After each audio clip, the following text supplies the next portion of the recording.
Welcome to the ultimate Dungeon Quest Ghastly Harbor's tutorial, or guide, or something like that. If you're gonna try and use this tutorial, you'll want at least some decent equipment. You don't want to go in with trashy canal grays, because if you do, none of this stuff I'm really gonna say is gonna assist you very well, because you're not gonna be able to beat it. This solo strat is more so targeted at people who want to do hardcore, but that being said, it would make non-hardcore a cakewalk, so it's a win-win. Real hardest parts about this map are the narrow spots, ordinary melee boys, crab cannons, and the second boss. However, don't let the big leads hit you. They're slow, but if they catch you, something's gonna happen. This is also for people who just want to make it like a very safe strategy for them to use, like with the chance of dying being not incredibly high, obviously.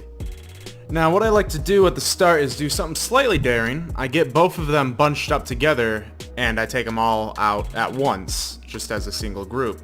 I do this obviously to save time. If you're on quite a time crunch, I would recommend it. And if you end up failing, I mean, it's the first room, so you're not going to lose very much out of it. And I'll heal if I need to, which that time I very much needed to, because I think I would have been a one-hit otherwise. These guys are pretty simple. In fact, you could use a spirit bomb here if you would like to.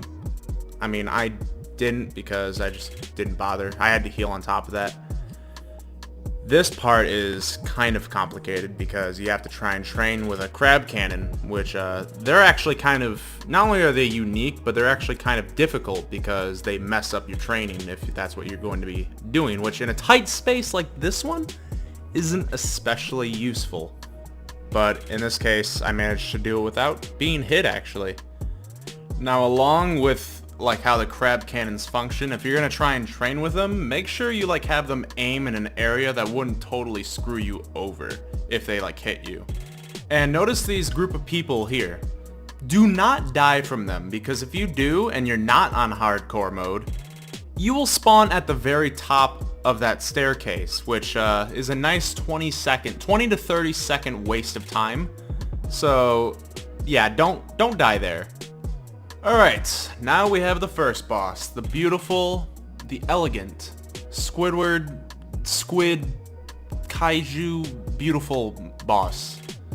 Now, not only does he look amazing, but he's not extremely easy.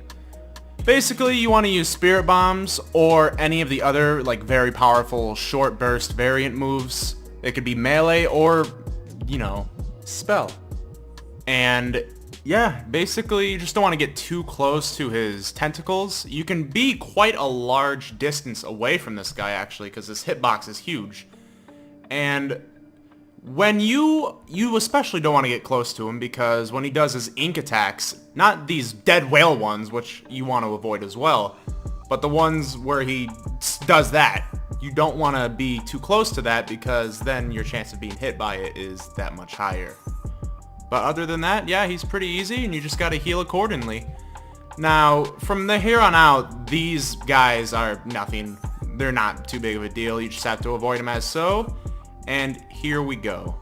The second boss. The most notorious part about this map is this guy, and for good reason.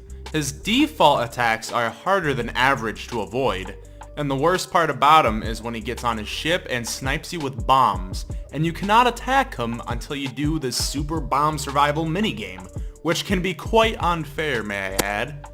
You're gonna want to rush him with spirit bombs and be patient with his attacks. You want to start moving into the clearing right before he uses his charged circle death beam move.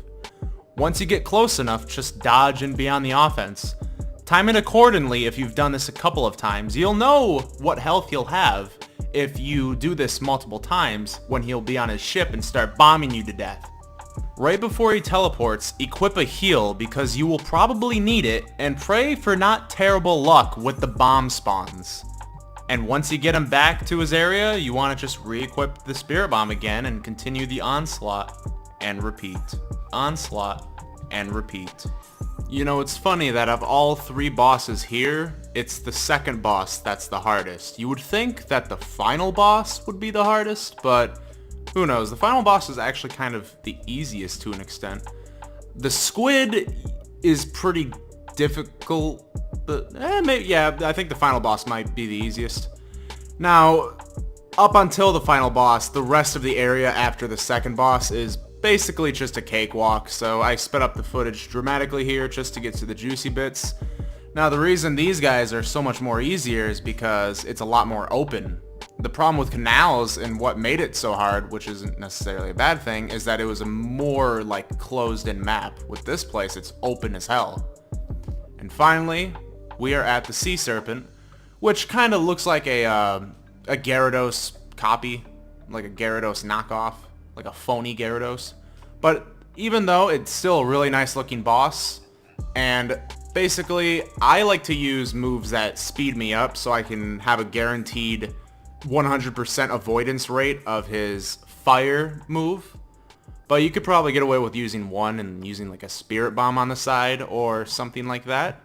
Now, if you aren't playing this solo and you're playing with one other person, or even worse, quite a few people, his circle move that he likes to use every once in a while is like the biggest death flag ever if everyone's bunched up together, because everyone will die.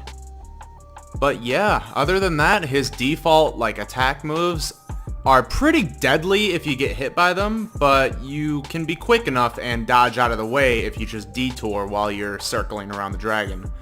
But yeah, that's been the Ghastly Harbors tutorial. I hope this tutorial makes your life a lot easier, and more Dungeon Quest videos on the way.